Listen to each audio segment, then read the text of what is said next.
નમસ્તે બાળ મિત્રો.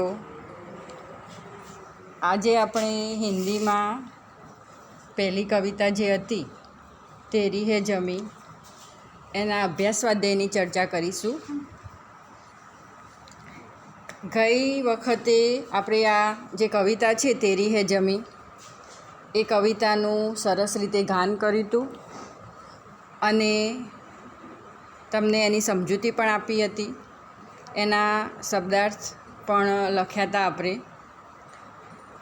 તમને કાવ્ય તૈયાર કરવાનું કહ્યું હતું તો તમે બધાએ કરી જ દીધું હશે તૈયાર, કારણ કે જ્યારે એકમ કસોટી આવશે એ વખતે એકમ કસોટીમાં આ કવિતા આપણે પૂછાશે, તો જેને બાકી હોય એ આ કવિતા તૈયાર કરી દેશે.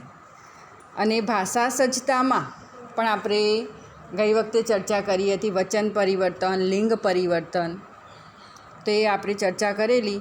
તો એ તમને લખવા આપ્યું હતું મેં, એ પણ તમે લખી દીધું હશે. જેને બાકી હોય એ પૂરું કરી દેજો. તો આજે આપણે આ તેરી હે જમી કાવ્યના પ્રશ્નોની ચર્ચા કરીએ. તો અભ્યાસમાં પહેલો પ્રશ્ન છે, यह प्रार्थना छात्रों को टेप रिकॉर्डर या मोबाइल के ज़रिए सुनाइए और इसका समूह गान करवाइए. તો આપણે ગઈ વખતે આ કવિતા તમને દરેકને સંભળાવી જ હતી અને સરસ મજાની કવિતા છે. તો દરેક બાળકોને એ ગાતા આવડે એવી છે. તો આપણે એ કવિતા ગવડાવી હતી. હવે સમૂહ ગાન તો ક્લાસમાં હોઈએ આપણે વર્ગમાં તો જ શક્ય છે. એટલે સમૂહ ગાન આપણે કરાયું નહોતું, પણ અમુક વિદ્યાર્થીઓ પાસે આ કવિતાનું ગાન આપણે કરાવ્યું હતું. તો એ પહેલો પ્રશ્ન આપણે લખવાનો નથી. હવે બીજો પ્રશ્ન, નિમ્નલિખિત પ્રશ્નો કે ઉત્તર દીજીએ. તેમાં પહેલો પ્રશ્ન છે, आपके मत से सृष्टि में सर्वोपरि कौन है, क्यों? એટલે કે તમારા મતથી સૃષ્ટિ એટલે આ દુનિયામાં સૌથી મોટું કોણ છે, કેમ? એનું કારણ આપવાનું છે. તો આપણે આ કવિતામાં જોયું એમ કે તેરી હે જમી, તો ભગવાન જ સર્વોપરી છે.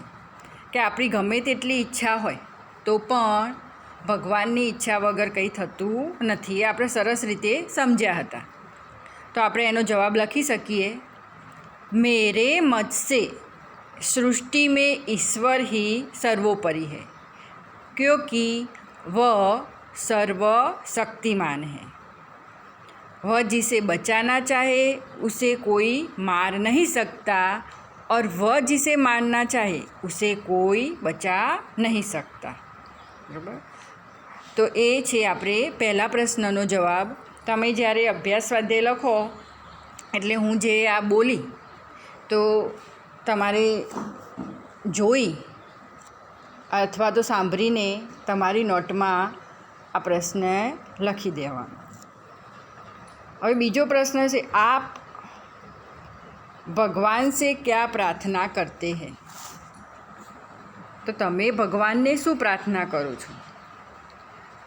તો એનો જવાબ શું લખીશું કે હમ ભગવાન સે યહ પ્રાર્થના કરતે हैं कि वे लोगों पर अपनी कृपा दृष्टि बनाए रखे, लोग किस हालत में हैं इसकी वे हमेशा खबर लेते रहे.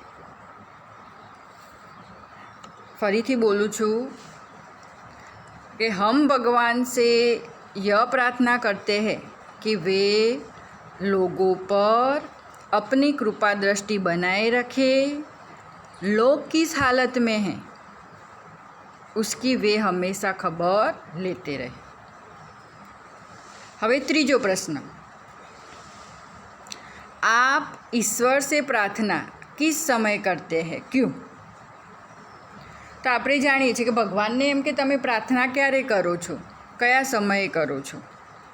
તો આપણે જાણીએ છીએ કે આપણે ભારતીય સંસ્કૃતિ પ્રમાણે સવારે ઉઠીએ તરત નાહી ધોઈ ભગવાનની પૂજા અર્ચના કરીએ છીએ, દીવાબત્તી કરીએ છીએ. સાંજે પણ આપણે એમ કે ભગવાનની પૂજા અર્ચના અને દીવાબત્તી કરીએ છીએ. તો એના કારણે શું કે આપણા ઘરનું વાતાવરણ પવિત્ર રહે, સારા વિચારો આવે આપણા ઘરમાં, કે સકારાત્મક ઉર્જા રહે. એનું મુખ્ય કારણ છે કે એને ઘરમાં સુખ શાંતિ છવાયેલી રહે. તો તમારા ઘરમાં તમારા મમ્મી પપ્પા, દાદા દાદી બધા એવું કંઈ નહીં કે એક જ વ્યક્તિ પૂજા કરે, કે દરેક વ્યક્તિ પૂજા કરે. નાના બાળકો પણ પૂજા કરતા હોય છે. તમે પણ એમ કે પૂજા અર્ચના કરી શકો. तो आप ईश्वर से प्रार्थना किस समय करते हैं, क्यों? तो मैं सुबह उठता हूँ तब और रात को सोने के समय ईश्वर की प्रार्थना करता हूँ. यह समय मुझे प्रार्थना के लिए अनुकूल लगता है.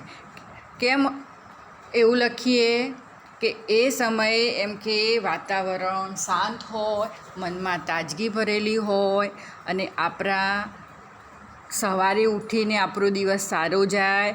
સાંજ પડે એટલે આપણે પ્રાર્થના કરીએ તો આપણને આખો દિવસ થાકીને આવ્યા હોઈએ, બહાર કામ કરતા હોઈએ, તો આપણું મન શાંત રહે. એટલે આ બે સમય સારા ગણ્યા છે. હવે ચોથો પ્રશ્ન, भिन्न भिन्न धर्म के लोग प्रार्थना करने के लिए कहाँ कहाँ जाते हैं? तो जुदा जुदा धर्मना लोको प्रार्थना करवा माटे क्યાં જાય છે? તો તમે આપણે 8મા ધોરણમાં ગુજરાતીમાં એ આવે છે કે હિન્દુ, શીખ, ઈસાઈ, પારસી,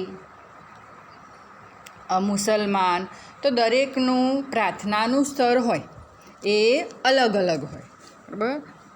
તો આપણે પ્રાર્થના કરવા માટે જઈએ એને મંદિર કહીએ છીએ, બરાબર. તો મુસલમાનો હોય તો એ મસ્જિદ કહે, પારસી લોકો હોય એમનું પ્રાર્થના સ્તર અગિયારી કહેવાય, શીખ લોકો હોય એમનું પ્રાર્થના સ્તર ગુરુદ્વારા કહેવાય. તો આમ અલગ અલગ નામ હોય છે. તો ચોથા પ્રશ્નનો જવાબ આપણે લખવો હોય તો એમ લખીશું कि प्रत्येक धर्म के लोग अपने अपने पूजा स्थानों में प्रार्थना करने के लिए जाते हैं. हिंदू मंदिर में, मुसलमान मस्जिद में, ईसाई चर्च में, सिख गुरुद्वारा में और पारसी अगियारी में प्रार्थना करने के लिए जाते हैं. તે આપણે થયો ચોથા પ્રશ્નનો જવાબ. હવે પ્રશ્ન 2 આપણે પૂરો થયો. એના પછી છે પ્રશ્ન 3. निम्नलिखित शब्दों को शब्दकोश के क्रम में लिखिए अथवा शब्दकोश क्रम के अनुसार लिखिए. तो એમાં શબ્દો આપેલા છે હૃદય, મનુષ્ય, સુખ, શાંતિ, મિત્ર, ડૉક્ટર, દ્રષ્ટિ, योद्धा, श्रृंखला, नाविक और धन, क्षमता, उज्ज्वल, मंदिर, दूध, स्वर, धरा. तो आ जे शब्दों आपेला छे एने पहला आपणे शुं करीशुं, जे स्वर छे ए स्वर प्रमाणे पहला लईशुं. अ आ इ उ जे स्वर आपेला छे स्वरना जे अक्षर पहला आवे ए लईशुं. एना पछी આપણે વ્યંજન લઈશું. તો પહેલું આવશે ઉજ્જવલ, બીજો શબ્દ આવશે ઓર, ત્રીજો આવશે ક્ષમતા, એના પછી ડૉક્ટર, દૂધ, દ્રષ્ટિ, ધન, ધરા, નાવિક, મંદિર, મનુષ્ય, મિત્ર, योद्धा, शांति, श्रृंखला, सुख, स्वर अने छेल्लो शब्द आवशे हृदय. बराबर. आ शब्दकोशनी प्रणाली प्रमाणे शब्दकोश प्रमाणे आपणे आ शब्दों लख्या. हवे प्रश्न 4. इस चित्र की मदद से एक कविता की रचना कीजिए. तो चित्र आपेलू छे, આપણે ચિત્ર જોઈ શકીએ છીએ કે સૂર્ય દેવતાનું ચિત્ર આપેલું છે. તો સૂર્ય દેવતા વિશે આપણે કવિતા લખવાની છે. તો કોઈ 4 કે 5 લીટી તમે એના વિશે લખી શકો. બરાબર, તમને જે આવડે એ આપણે લખી શકીએ. તો સૂર્ય દેવતા વિશેની કવિતા છે. તો આપણે પહેલાં તો લખીશું, હે સૂર્ય દેવતા, हे जीवनदाता, तुम हो हमारे पिता और माता. કારણ કે સૂર્યની રોશનીના કારણે, સૂર્યના પ્રકાશના કારણે આખું જગત, એમ કે સવારે સૂર્ય ઉગે ત્યારે ઝરહરી ઉઠે છે. એના પ્રકાશથી બધામાં તેજ શક્તિનો સંચાર થાય છે. બરાબર, કે સૂર્યની રોશની વગર, પ્રકાશ વગર કંઈ નથી. तुमसे होती है सुबह और शाम, तुम देखते हो हमारे सब काम, धरती का कण कण तुम्हारे गुण गाता. બરાબર, આટલી લીટી તમે લખશો અને છેલ્લે લખશો કે હે સૂર્ય દેવતા, હે જીવનદાતા, તુમસે સારા જહાન સુખ પાતા. કે આટલી લીટીઓ 5 કે 6 લીટી પૂરતી છે આ કવિતા માટે. એક પ્રશ્ન પરીક્ષામાં પૂછાય એવું નથી, એટલે વાંધો નહીં, જે રીતે તમે લખો એ. પણ આપણને થોડું મૌલિક લખાણ પણ આવડવું જોઈએ. તો હે સૂર્ય દેવતા, हे जीवनदाता, तुम हो हमारे पिता और माता, तुमसे होती है सुबह और शाम, तुम देखते हो हमारे सब काम, धरती का कण कण तुम्हारे गुण गाता, तुमसे सारा जहान सुख पाता, हे सूर्य देवता, हे जीवनदाता. जहान એટલે કે આખું વિશ્વ. હવે પ્રશ્ન 5, વચન બદલ કર વાક્ય ફિર સે લીખીએ. આપણે આગળ ચર્ચા કરીએ એમ વચન પરિવર્તન. બરાબર, તો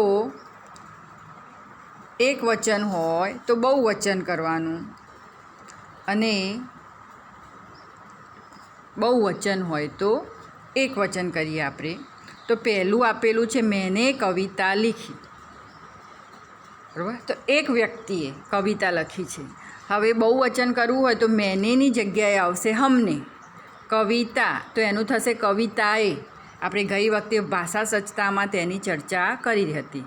લીખી તો મેને કવિતા લીખી એનું થશે હમને કવિતાએ લીખી. હવે બીજો છે ય મેરી કિતાબ હૈ. તો યની જગ્યાએ આવશે યે, મેરીની જગ્યાએ હમારી, કિતાબની જગ્યાએ થશે કિતાબે હૈ. યે હમારી કિતાબે હૈ. ઇસે લડ્ડુ દે દો. તો ઇસેની જગ્યાએ આવશે ઇને, લડ્ડુ. બરાબર, તો લડ્ડુ એમના એમ જ રહેશે, લડ્ડુનું લડ્ડુ જ થશે. અને દે દો તો ઇને લડ્ડુ દે દો. પહેલાંનું થશે હમને કવિતાએ લીખી, બીજાનું થશે યે હમારી કિતાબે હૈ, અને ત્રીજું ઇને લડ્ડુ દે દો. બરાબર, તો અહીંયા થઈ આપણે અભ્યાસની ચર્ચા. હવે સ્વાધ્યાય. તો સ્વાધ્યાયમાં પહેલો પ્રશ્ન છે, निम्नलिखित प्रश्नों के उत्तर दीजिए. कवि ईश्वर से क्या चाहते हैं? कवि सिवाय આપણે બધા પણ એમ કે ઈશ્વર પાસે શું માગીએ? તો कवि चाहते हैं कि ईश्वर लोगों के अपराधों को क्षमा कर दे, वह हमेशा लोगों पर अपनी कृपा दृष्टि रखे, दुनिया के लोग किस हालत में हैं इसकी वह हमेशा खबर रखे और दुनिया पर आने वाली आफतों को दूर करे. बीजो प्रश्न, तू अपनी नज़र हम पर रखना, ऐसा कवि क्यों कहते हैं? तो ईश्वर की इच्छा से ही दुनिया में हमारा जन्म हुआ है. उसी की कृपा से हमें यह शरीर और ये प्राण मिले हैं। हमारा जीवन उसी के भरोसे है, क्योंकि वही हमारा रखवाला है। इसलिए कवि ईश्वर से हम पर अपनी नज़र रखने को कहते हैं। तीसरा प्रश्न, कवि किसे सबसे ताकतवर मानते हैं, क्यों? तो આપણે જાણીએ છીએ કે સૌથી તાકાતवर ભગવાન। તો કવિ ईश्वर को सबसे ताकतवर मानते हैं, क्यों? तो ईश्वर सर्वशक्तिमान है, वह सब कुछ कर सकता है, वह जिसे चाहे उसे जीवन दे सकता है और जिसका चाहे उसका जीवन ले सकता है। वह हर आफत को दूर करने के लिए समर्थ है।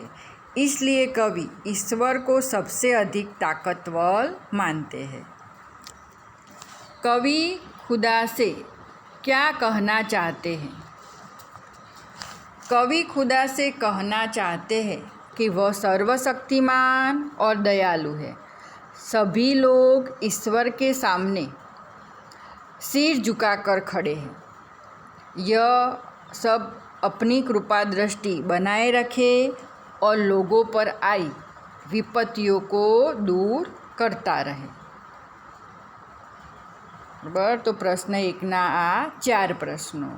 હવે બીજો પ્રશ્ન, दिए गए भाव के आधार पर काव्य पंक्तियाँ लिखिए। तो અહીંયા જે કાવ્ય પંક્તિઓ આપેલી છે તેનો ભાવાર્થ આપેલો છે। તો કઈ કાવ્ય પંક્તિનો એ ભાવાર્થ છે? તો પહેલું, हे ईश्वर, तेरी कृपा से मुझे शरीर और प्राण मिले हैं। चाहे जो भी हो, तुम अपनी कृपा दृष्टि हम पर सदा रखना। तेनो शू थशे? कई काव्य पंक्ति आवशे? तो तेरी रहमत से हम सबने ए जिस्म और जा पाए हैं।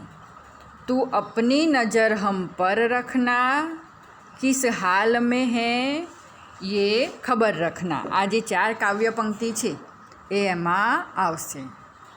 बीजू छे, हे प्रभु, ये सारा संसार तेरा है, तू बड़ा दयालु है, तू हम पर अपनी दया दृष्टि रखना। तो जे पहली 2 काव्य पंक्ति है एनो जवाब है, तेरी है जमी तेरा आसमान, तू बड़ा मेहरबा, तू बख्शिश कर। बराबर। प्रश्न 3, अपूर्ण काव्य पूर्ण कीजिए। तेमां आपेलू छे, मेरी प्यारी प्यारी गाय, घर की राज दुलारी गाय। गाय विषे 2 पंक्तिओ आपेली छे, तेना विषे बीजी 2 लखवानी छे। तो आपणे एम लखी सकीए, जो भी देखे खुश हो जाए, ऐसी न्यारी मेरी गाय। फरीथी बोलूँ छूँ, मेरी प्यारी प्यारी गाय, घर की राज दुलारी गाय, जो भी देखे खुश हो जाए, ऐसी न्यारी मेरी गाय। बराबर। तो ये काव्य पंक्ति है गाय विशेनी। हवे प्रश्न 4, यह गीत Hindi film the burning tent से लिया गया है। तुमने इस प्रकार की और भी प्रार्थनाएं सुनी होगी। ऐसी ही कोई और प्रार्थना लिखो जो किसी फिल्म में हो। तो आ घणी प्रार्थनाओं पिक्चर में आपणे सांभळीए छे। एमां आपणी जाणीती प्रार्थना एक छे कि ए मालिक तेरे बंदे हम, ए मालिक तेरे बंदे हम, ऐसे हो हमारे करम, नेकी पर चले और बदी से बचे, ताकि हंसते हुए निकले दम। हे मालिक तेरे बंदे हम। आ जे पिक्चर छे 2 आंखे 12 हाथ, जूनू पिक्चर है। તો એ પિક્ચરમાં આ કવિતા આપેલી છે. તો તમે આ 4 લીટી લખશો, એ તો 4 લીટી તમને દરેકને આવડશે જ. તો 4 લીટી લખવાની રહેશે, આખી કવિતા લખવાની જરૂર નથી. હવે પ્રશ્ન 5, इस प्रार्थना को अपनी मातृभाषा में लिखी. बराबर, तो આપણી માતૃભાષા ગુજરાતી છે. તો આ કવિતા તેરી હે જમી આપણી માતૃભાષામાં લખવાની છે. અને આપણને દરેકને એનું અનુવાદ કરતાં આવડે જ માતૃભાષામાં. તો પણ હું એક વખત બોલી જાઉં છું, બરાબર? તમે ધ્યાનથી સાંભળજો. હે ઈશ્વર, અમે તારા ભક્ત છીએ. અમારા કર્મ એવા હોય કે પ્રામાણિકતાથી વર્તીએ અને બુરાઈથી દૂર રહીએ, જેથી હસતા હસતા અમારા પ્રાણ નીકળે. બરાબર? કઈ પ્રાર્થનાનો માતૃભાષામાં અનુવાદ કરવાનો કહ્યો છે? તો જે એ માલિક તેરે બંદે હમ, આગળની ચોથા પ્રશ્નની જે પ્રાર્થના છે એનો માતૃભાષામાં અનુવાદ કરવાનો કહ્યો છે. તો કે એ માલિક તેરે બંદે હમ, ऐसे हो हमारे कर्म, नेकी पर चले और बदी से बचे, ताकि हंसते हुए निकले दम. તો હે ઈશ્વર, અમે તારા ભક્ત છીએ. અમારા કર્મ એવા હોય કે પ્રામાણિકતાથી વર્તીએ અને બુરાઈથી દૂર રહીએ, જેથી હસતા હસતા અમારા પ્રાણ નીકળે. આખી કવિતા બહુ લાંબી છે અને એ આપણે લખવાની જરૂર નથી, બરાબર? આજે 4 લીટી તમને લખાઈ અને મેં બોલી, એ 4 લીટીનું જ ભાષાંતર તમારે કરવાનું. અને તેરી હે જમીનું ભાષાંતર કરવાનું આપણને કહે તો એ તો આવડે એવું જ છે, એકદમ સહેલું, બરાબર? એ પણ ભાષાંતર કવિતાનું શબ્દશ પૂછાતું નથી, એટલે આપણે વધારે તૈયાર કરવાનું આવતું નથી.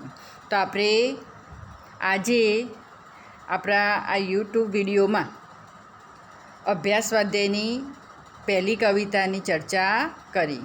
તો દરેક જણ સારી રીતે નોટમાં એ અભ્યાસ સ્વાધ્યાય લખી દેશે. જય હિન્દ, જય ભારત.